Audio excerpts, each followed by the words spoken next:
सुप्रभात बच्चों। आज से हम रोली के पाठ्यक्रम की पार्ट 2 की शुरुआत करने जा रहे हैं, जिसका नाम है बंधन का पंछी। बंधन का पंछी का मतलब होता है वो पक्षी जो कि कैद है, जो कि अपने मन के अनुसार कुछ भी नहीं कर सकता है। यहाँ पर इस पाठ में करीम नाम का एक बच्चा है, जिसके पिताजी उसकी पढ़ाई छुड़वा देते हैं और पढ़ाई छुड़वा करके उसको बीड़ी के कारखाने में काम करने के लिए भेजते हैं। और इस प्रकार से उस करीम का जो है वो बचपन छिन जाता है और वो अपने आप को एक पिंजरे में कैद पक्षी के रूप में महसूस करता है। और उसके मन में जो वेदना होती है, जो उसके मन में विचार आते हैं, वो इस कहानी में प्रस्तुत किया गया है। अब कहानी की शुरुआत होती है कि करीम जो है वो जल्दी चलता हुआ जा रहा है, क्योंकि आज उसे बीड़ी फैक्ट्री में जाने में देर हो गई है और वो जल्दी पहुंचना चाहता है ताकि उसको अपने अब्बा की डांट नहीं सुननी पड़े। लेकिन चलते चलते अचानक से क्या होता है, वहाँ पर देखता है कि कुछ बच्चे कंचे खेल रहे हैं। कंचे का मतलब होता है मार्बल। तो वो उसको बहुत अच्छा लगता है खेल, इसलिए वो भी उन बच्चों के साथ में खेलने लग जाता है। भूल जाता है कि मुझे बीड़ी फैक्ट्री जाना है। थोड़ी देर खेलता है, फिर एकदम से उसको याद आता है, फिर वो वहाँ से उठ करके चलता है और वो सोचता है कि फिर रास्ते में चलते चलते सोचने लगता है कि जब मैं मेरे मित्रों के साथ में खेलता था तो कितनी मज़ा आती थी हम लोगों को, कितना मज़ा करते थे हम लोग। और मेरा जो एक दोस्त था नायडू करके, तो उसको सब लोग क्या करते थे, बोंडा बोंडा कह करके बुलाते थे। बोंडा बोंडा का मतलब होता है पकौड़ा पकौड़ा। और बोंडा बोंडा क्यों बोलते थे उसको, क्योंकि वो हेल्दी था शरीर में, इसके लिए उसको सब बोंडा बोंडा बुलाते थे। और वो जो नायडू था, वो हर बार लंगड़ी टांग जब खेलते थे, वो लोग लंगड़ी खेलते थे, उसमें ज़रूर हारता था, क्योंकि हेल्दी शरीर था इसलिए वो हार जाता था। और इस प्रकार से वो अपनी पुरानी यादें करते हुए हंसते हंसते मुंह नीचे करके चलता जाता है। और जैसे ही वो सब्जी मंडी के वहाँ से गुजरता है, तो इतने में उसको पीछे से कोई आवाज़ देता है। जब पीछे मुड़ करके देखता है तो उसका जो बचपन का मित्र था, बहुत जिसमें गहरी दोस्ती थी, जनार्दन, उसको आवाज़ दे रहा होता है। तो वो उस जनार्दन को देखकर बहुत खुश हो जाता है और उसको पूछता है जनार्दन से कि क्या तुम स्कूल जा रहे हो। तो बोलता हाँ, लेकिन बोला आप तुम इतनी जल्दी क्यों जा रहे हो, क्या बात है, इतनी जल्दबाजी क्या है तुम्हें।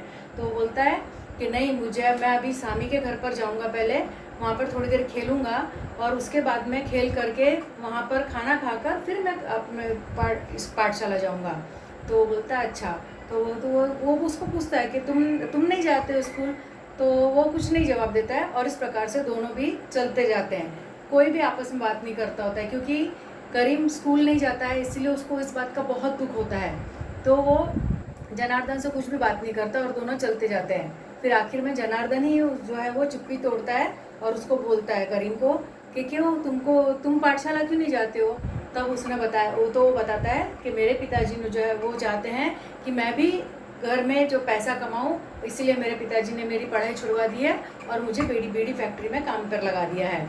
तब जनार्दन बोलता है कि छीछी, ये तो उन्होंने अच्छा काम नहीं किया, ये गलत काम किया है। मेरे पिताजी और मेरे चाचा जी दोनों बोलते हैं कि इस उम्र में हमको पढ़ना चाहिए, अगर हम इस उम्र में पढ़ेंगे तो आगे जा कर के हम बहुत बड़े व्यक्ति बन सकते हैं। तुम्हारे पिताजी ने यह काम अच्छा नहीं किया। तो करीम को उसकी बातें ज़्यादा समझ में नहीं आ रही थी, लेकिन वो उसके फेवर में बोल रहा था, इसीलिए वो उसको अच्छा लग रहा था। ऐसे ही बात करते करते वो लोग चलते जाते हैं तो चौराहा आ जाता है। चौराहा का मतलब जहाँ से 4 रास्ते निकलते हैं। तो वो चौराहे पर आ जाता है। तो जनार्दन बोलता है कि सामने ही वो देखो सामी का घर है, पीली बिल्डिंग जो दिखाई दे रही है वो सामी का घर है। अब मैं वहाँ पर जाऊँगा और फिर उसके बाद मैं पाठशाला जाऊँगा। और फिर जब निकलते समय वो करीम को निमंत्रण देता है कि एक काम क्यों नहीं करते कि शाम के समय में हम सब लोग जो है वहाँ पर पाठशाला छूटने के बाद में हम सब मित्र जो है वो वहाँ पर कबड्डी, लंगड़ी, बहुत सारे खेल खेलते हैं, तो तुम भी आ जाओ वहाँ पर, फिर हम सब मिल करके खेलेंगे। तो वो बोलता है ठीक है, मैं भी आ जाऊँगा। ऐसे निमंत्रण उसका स्वीकार कर लेता है और जनार्दन निकल जाता है और ये करीम भी अपनी तरफ इस तरफ निकल जाता है। और करीम रास्ते में चलते चलते सोचता है मैंने हाँ तो बोल दिया, लेकिन मेरे को फुर्सत कहाँ मिलती है बीड़ी फैक्ट्री से बाहर निकलने के लिए। हाँ, कितनी बार तो 7:30-8 बज जाते हैं और मुझे धुंधले प्रकाश में बैठ करके काम करना पड़ता है। धुंधला प्रकाश मतलब एकदम डीम लाइट वाला जो बल्ब जलता है ना, उसको धुंधला प्रकाश कहते हैं। तो उसमें मुझे बीड़ी में धागे बांधना, पत्ते कतरना, पत्ती की कटिंग करना, ये सब काम करने होते हैं। मैं कहाँ जा पाऊँगा खेलने के लिए। और ये सब बातें सोचते सोचते वो चलता रहता है और जल्दी जल्दी चलता है कि चलो मेरे को अभी बीड़ी की फैक्ट्री पहुंचना है, वहाँ पर फैक्ट्री में, नहीं तो अब्बा से बहुत डांट पड़ेगी। लेकिन जैसे ही बीड़ी फैक्ट्री सामने आती है और वो आगे जाने ही वाला होता है कि कुछ बच्चे वहाँ पर गुल्ली डंडा खेल रहे होते हैं, और वो गुल्ली डंडा जो खेल है उसका बहुत ही मनपसंद खेल होता है, और उस गुल्ली डंडा खेल को देख करके वो भूल जाता है कि मुझे फैक्ट्री में जाना है, और इस प्रकार से वो क्या करता है, वहाँ पर जो बच्चे खेल रहे होते हैं वहाँ पर खड़ा हो जाता है। अब आप लोगों को गुल्ली डंडा का खेल तो पता है ना। गुल्ली देखिए इस प्रकार से रहती है गुल्ली, ये ऐसी गुल्ली रहती है।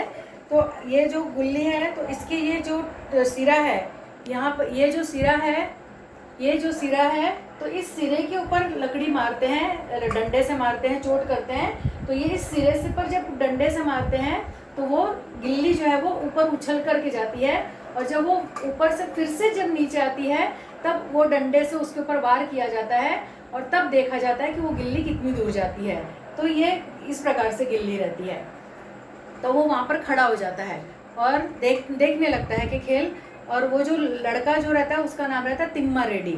तो वो देखते रहते हैं कि तिम्मा रेड्डी कितने जोर से मारता है। सब बोलते हैं 1 2 3 रेडी, और वो जो सामने वाला विरोधी पक्ष के जो बच्चे होते हैं वो भी बोलते हैं हाँ रेडी, ऐसे करते हैं। तो वैसे ही तिम्मा रेड्डी जो है वो गिल्ली के एक सिरे पर लकड़ी से मारता है, और लेकिन उसका जो जोर से नहीं मार पाता है, तो गिल्ली जो है वो कम उछलती है, और जब वो नीचे आती है तो जैसे ही वो डंडा घुमाता है, लेकिन वो जो चोट, डंडे की चोट है वो गिल्ली पर नहीं लग पाती है, और गिल्ली ज़मीन पर गिर जाती है, और वो तिम्मा रेड्डी जो है वो घूम कर रह जाता है।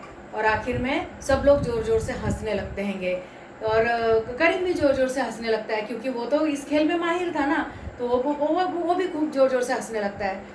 और आप इसमें एक शब्द दिया है कि हंसी संक्रामक होती है। संक्रामक का मतलब होता है एक से दूसरे को पास होना।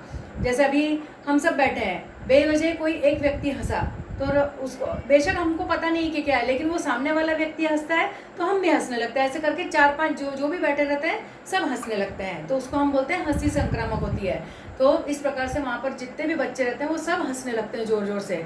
तो तिम्मा रेड्डी को बहुत इंसल्टिंग फील होता है, तो वो बोलता है कि ठीक है, फिर करीम को बोलता है तुम मुझे इतना बोल रहे हो ना, तो एक काम करो तुम ही खेल करके बता दो मुझे।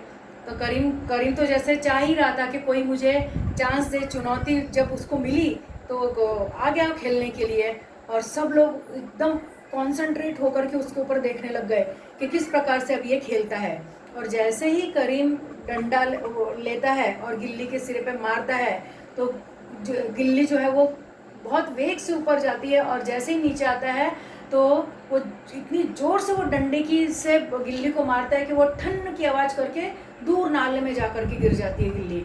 और इस प्रकार से सब लोग खूब खुश हो जाते हैं और खूब तालियां बजाने लगते हैं कि इसने करीम ने जो है वो इतना अच्छा खेल खेला है। सब लोग उसकी तालियों की गड़गड़ाहट से उसका बहुत स्वागत करते हैं। तो जिस समय तालियां बज रही होती हैं उसी समय करीम के पिताजी जो है वो बीड़ी की फैक्ट्री के वहाँ पर दरवाजे पर खड़े होकर के ज़ोर से उसको चिल्लाते हैं कि अरे बेवकूफ़, इतनी देर हो गई और अभी तक तुम वहीं पर खड़े हुए हो, जल्दी आओ। और जब जैसे ही अब्बा की आवाज़ उसके कानों में आती है वैसे ही वो भाग करके वहाँ पर जाता है, जा कर के खड़ा हो जाता है। और उसके पिताजी इतने गुस्से में तमतमाए हुए रहते, इतनी तेज़ गुस्सा आता है उनको कि वो उसको सीधा एक जोरदार तमाचा लगा देते हैं, और वो बेचारा कुछ नहीं बोलता है, उसकी आंखों से सिर्फ आंसू बहते रहते हैं। और उसके पिताजी उसकी आंसू की तरफ नहीं देखते हैं और उसके सामने कैंची और पत्ते फेंक देते हैं कि जाओ तुम बैठो और जा कर के वो काम करो। और उसके पिताजी का ऐसा क्यों करते हैं, क्योंकि उनके मन में एक शंका थी कि कहीं अज्ञानवश ये अगर कहीं खेलने में लग गया या फिर पढ़ाई में लग गया तो ये कारखाने में काम नहीं करेगा, और इस प्रकार से हमारे घर में जो है वो पैसे नहीं आएंगे। और इस प्रकार से वो उसके आंसुओं को नज़रअंदाज कर देते हैं और उसके सामने पत्ते और वो कतरनी कैंची फेंक देते हैं कि पत्ते कतरने का काम के लिए बैठ जाओ तुम।